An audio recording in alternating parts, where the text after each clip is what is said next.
இதே புரட்சி தலைவி அம்மாவுடைய 78வது பிறந்த நாள் விழா நிகழ்ச்சி தலைமை கழகத்திலே எழுச்சியோடு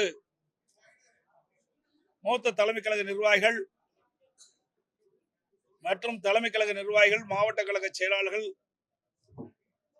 மாண்புமிகு நாடாளுமன்ற உறுப்பினர்கள், மாண்புமிகு சட்டப்பேரவை உறுப்பினர்கள், முன்னாள் நாடாளுமன்ற சட்டமன்ற உறுப்பினர்கள், கழகத்திலே பல்வேறு பொறுப்பில் இருக்கின்ற நிர்வாகிகள், பொதுமக்கள் திரளாக தலைமை கழகத்திலே கூடி எங்களுடைய புரட்சி தலைவி அம்மா அவர்களுக்கு மலர் மாலை அணிவித்து மலர் தூவி இன்றைக்கு பிறந்த விழாவை எழுச்சியோடு நாங்கள் கொண்டாடி இருக்கிறோம். இன்றைக்கு நடைபெறுகின்ற சட்டமன்ற பொது தேர்தலை ஒட்டி ஏற்கனவே 2 முறை அனைத்து இந்திய அண்ணா திராவிட முன்னேற்ற கழகத்தின் சார்பாக தேர்தல் அறிவிப்புகள் நாங்கள் வெளியிட்டுள்ளோம். இப்பொழுது அனைத்து இந்திய அண்ணா திராவிட முன்னேற்ற கழகத்தின் சார்பில் 3வது கட்ட தேர்தல் அறிவிப்புகள் வெளியிடுகிறோம். அறிவிப்பு 1. திரு ஸ்டாலின் தலைமையிலான நிர்வாக திறனற்ற விடியா திமுக ஆட்சியில் கடந்த 5 ஆண்டுகளில் அத்தியாவசிய பொருட்களின் விலைவாசி விஷம்போல் ஏறி மக்கள் கடுமையாக பாதிக்கப்பட்டுள்ளனர். அதேபோல் திராவிட முன்னேற்ற கழக ஆட்சி அமைந்த பிறகு சொத்து வரி, வீட்டு வரி, மின் கட்டணம், குடிநீர் வரி போன்ற பல வரிகள் இந்த அரசால் உயர்த்தப்பட்டுள்ளது. இதனால் மக்களின் அன்றாட குடும்ப சுமை பன்மடங்கு அதிகரித்து விட்டது. எனவே மக்களின் சுமையை குறைக்கும் வகையில் அனைத்து இந்திய அண்ணா திராவிட முன்னேற்ற கழக ஆட்சி அமைந்தவுடன் ஒவ்வொரு குடும்பத்திற்கும் கருணை தொகையாக 10,000 ரூபாய் வழங்கப்படும். அறிவிப்பு 2. வேலை வாய்ப்பு அலுவலகங்களில்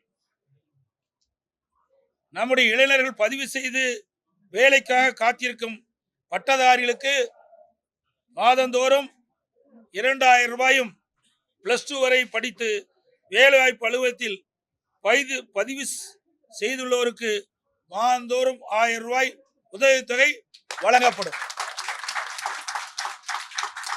அறிவிப்பு 3. மீன்பிடி தடை காலங்களில் மீனவர்களுக்கு தற்போது வழங்கப்பட்டு வரும் நிவாரண தொகை 8,000 ரூபாய். இந்த 8,000 ரூபாயிலிருந்து அதிமுக ஆட்சி மலர்ந்தவுடன் 12,000 ரூபாயாக உயர்த்தி வழங்கப்படும். ஒவ்வொரு ஆண்டும் தைப்பொங்கல் அன்று வழங்கப்பட்டு வரும் பொங்கல் தொகுப்புடன் சேர்ந்து 1000 ரூபாய் பொங்கல் பரிசாக வழங்கப்படும். கைத்தறி நெசவாளர்களுக்கு தற்போது வழங்கப்பட்டு வரும் விலையில்லா மின்சாரம் 300 யூனிட்டில் இருந்து 450 யூனிட்டாக உயர்த்தப்படும். விசைத்தறி நெசவாளருக்கு தற்போது வழங்கப்பட்டு வரும் 1000 யூனிட்டிலிருந்து 1400 யூனிட்டாக விலையில்லாமல் அவர்களுக்கு உயர்த்தி வழங்கப்படும். நகர பகுதியில் நடைபாதை ஓரமாக கடை வைத்திருக்கும் சிறு வியாபாரிகள் கூட்டுறவு வங்கியில் வாங்கிய கடன் முழுவதும் தள்ளுபடி செய்யப்படும்.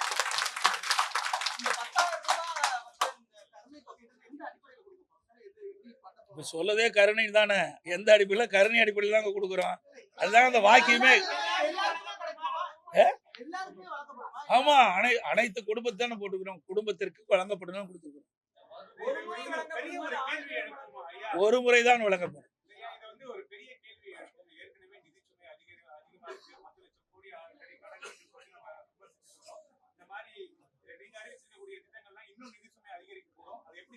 நான் ஏற்கனவே சொல்லிவிட்டேன்.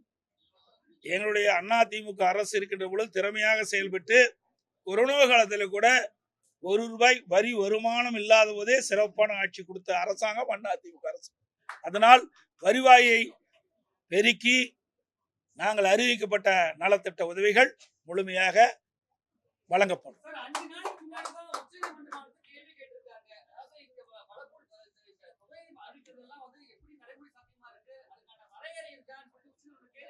அதுக்கு தாங்க நான் சொல்றேன், வருவாயை உயர்த்தி பெருக்கி அதன் மூலமாக நாங்கள் அறிவிக்கப்பட்ட இந்த திட்டத்தை மக்களுக்கு வழங்கப்படும். அது இப்ப எல்லாம் எப்படிங்க சொல்ல முடியும்? வரி ஏத்துறாங்களா இல்லையா? நீங்க கேட்கிற கேள்வியெல்லாம் அதாவது வரி உயர்த்துறது பல இருக்கு, புரியுதுங்களா? இன்றைக்கு வரி உயர்த்துவதற்கு பல்வேறு வழிகள நிதியில் இருக்குது. அந்த நம்முடைய நிதி துறையைச் சேர்ந்தவர்கள் நிபுணர்கள் மூலமாக எந்தெந்த வகையில வரி பெருக்க முடியுமோ உயர்த்த முடியுமோ அதை உயர்த்தி நாங்கள் அறிவிக்கப்பட்ட திட்டங்களுக்கு தேவையான நிதியை பெற்று திட்டங்களை செயல்படுத்தும். வேலையில்லாத பட்டதாரிகளுக்கு மாதமான காசு தரும் நம்ம சொல்லியிருக்கோம். ஆனா அது இந்த பட்டதாரிகள் வேலையில்லாத பட்டதாரிகள் அதிகமா இருக்காங்க, அவங்களுக்கு வேலை வழங்குவதற்கு நம்ம வேற என்ன முயற்சி எடுக்கணும்? அதுக்கு தாங்க நான் ஏற்கனவே மாண்புமிகு புரட்சி தலைவி அம்மா தமிழகத்துடைய முதலமைச்சராக இருக்கின்ற காலகட்டத்திலே படித்த இளைஞர்களுக்கு வேலைவாய்ப்பை வழங்க வேண்டும் அடிப்படையில் 2015ஆம் ஆண்டு தொழில் முதலீட்டார் மாநாட்டை சென்னையில் நடத்தி சுமார் 2,42,000 கோடி தொழில் முதலீட்டு ஈர்க்கப்பட்டு 74 புரிந்துணர்வு ஒப்பந்தங்கள் பெற்று அதையெல்லாம் செயல்பாட்டுக்கு வந்து இன்றைக்கு பல்லாயிரக்கணக்கான பேர் வேலை கிடைத்தது. அதே வழியில் வந்து மாண்புமிகு அம்மாவுடைய அரசு 2019 ஜனவரி மாதம் சென்னையில் தொழில் முதலீட்டு மாநாட்டை நடத்தி 3,05,000 கோடி தொழில் முதலீட்டு ஈர்க்கப்பட்டு 304 புரிந்துணர்வு ஒப்பந்தங்கள் போடப்பட்டு அதன் மூலமாக தொழிற்சாலைகள்லாம் பயன்பாட்டுக்கு வந்து பல்லாயிரக்கான இளைஞர்களுக்கு வேலை வாய்ப்பு கிடைக்கும். அதே குறிக்கோளோடு அதே வழியில் மாண்புமிகு அம்மாவுடைய அரசு வந்த பிறகு புதிய தொழிற்சாலைகள் தமிழகத்திலே நிறுவப்பட்டு அதுக்கு தேவை நடவடிக்கை எடுக்கப்பட்டு அதன் மூலமாக பல்லாயிரக்கணக்கான இளைஞர்களுக்கு வேலை வாய்ப்பை உருவாக்கி தருவோம். அதுவரை படித்து பட்டம் பெற்ற இளைஞர்கள் அவர்கள் மன உளைச்சல் இருக்கிறாங்க. அதற்காக இந்த தொகையை நாங்கள் முதல் கட்டமாக வழங்குவோம்.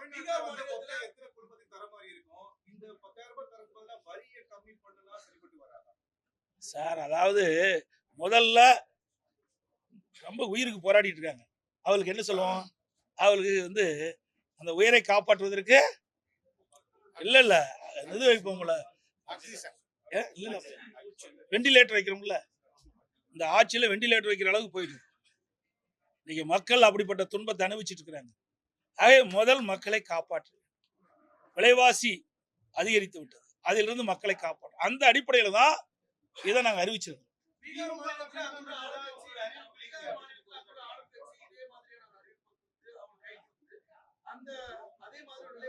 நீங்களே கேள்வி கேட்டீங்க, நீங்களே பதிலும் சொல்லிட்டீங்க.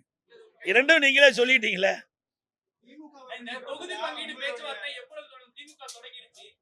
அவர்கள் வந்து நிறைய கட்சியை நம்பித்தான் அவர்கள் வந்து தேர்தலே போட்டிடுறாங்க.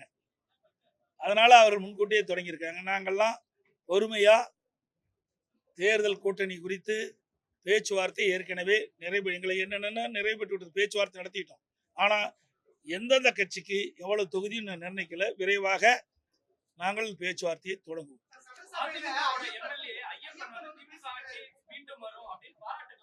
அவர் யாரோட இருக்கிறார் தெரிஞ்சுக்கிட்டீங்களா?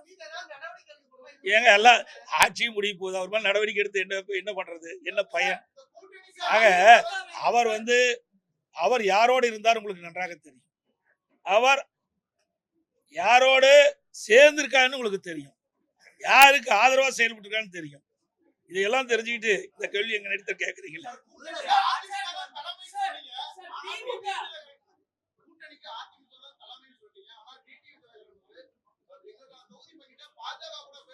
அதாவது நல்லா புரிஞ்சுக்கணும், அதிமுக தேசிய ஜனநாயக கூட்டணி.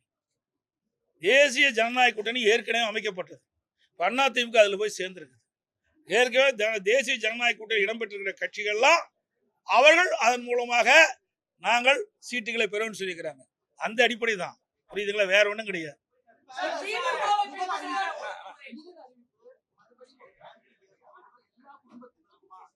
எது சார்? நான் தான் திருப்பி, அதாவது எல்லா குடும்பம் அதை பாரு, குடும்ப தெளிவா பாருங்க.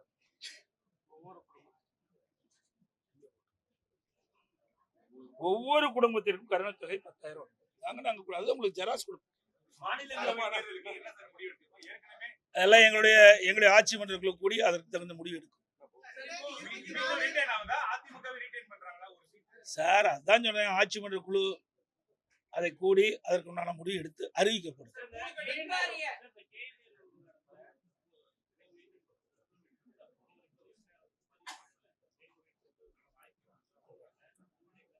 சார் என்றைக்கு திமுக நீதிமன்றம் கொடுத்த தீர்ப்பை ஏற்று அமுல்படுத்தி இருக்குது? நீதிமன்ற தீர்ப்பை மதிக்காத ஒரு கட்சினா திமுக கட்சி தான். இன்றைக்கு திரு நேரு அவர்கள் மீது இடி ஆதாரத்தோடு குற்றச்சாட்டுகளை அங்க இருக்கின்ற மாநிலத்தில் இருக்கின்ற தலைமை காவல் துறை அதிகாரிக்கு அனுப்பிட்டிருக்காங்க. 3 முறை அவள் அறிக்கை அனுப்பப்பட்டதாக தகவல் செய்திகள். அதன் அடிப்படையில் நடவடிக்கை எடுக்காத காரணத்துல தான் அனைத்து இந்திய அண்ணா திராவிட முன்னேற்ற கழகத்தின் சார்பாக நாங்கள் உயர்நீதிமன்றத்தில் வழக்கு தொடர்ந்தோம். அந்த அடிப்படையில் நீதிமன்றம் விசாரிக்கப்பட்டு இடி தாக்கல் செய்த அந்த அறிக்கையின்படி அதில் என்னென்ன விவரங்கள் இருக்குதோ அதையெல்லாம் உள்ளடக்கித்தான் நீதிமன்றம் ஒரு தீர்ப்பை வழங்கியிருக்கு. அந்த தீர்ப்பை மதித்து இந்த அரசு செயல்பட வேண்டும் என்பதுதான் எங்களுடைய கோரிக்கை. செயல்படும் என்று நாம் எதிர்பார்க்கிறோம். ஏனால் இதுவரை திராவிட முன்னேற்ற கழகத்துக்கு எதிராக வந்த எந்த தீர்ப்பையுமே இவர்கள் மதித்ததே கிடையாது. இதுவரை டிஜிபி, நிரந்தர டிஜிபி, சட்ட ஒழுங்கு நிரந்தர டிஜிபி நியமிச்சிருக்காங்களா?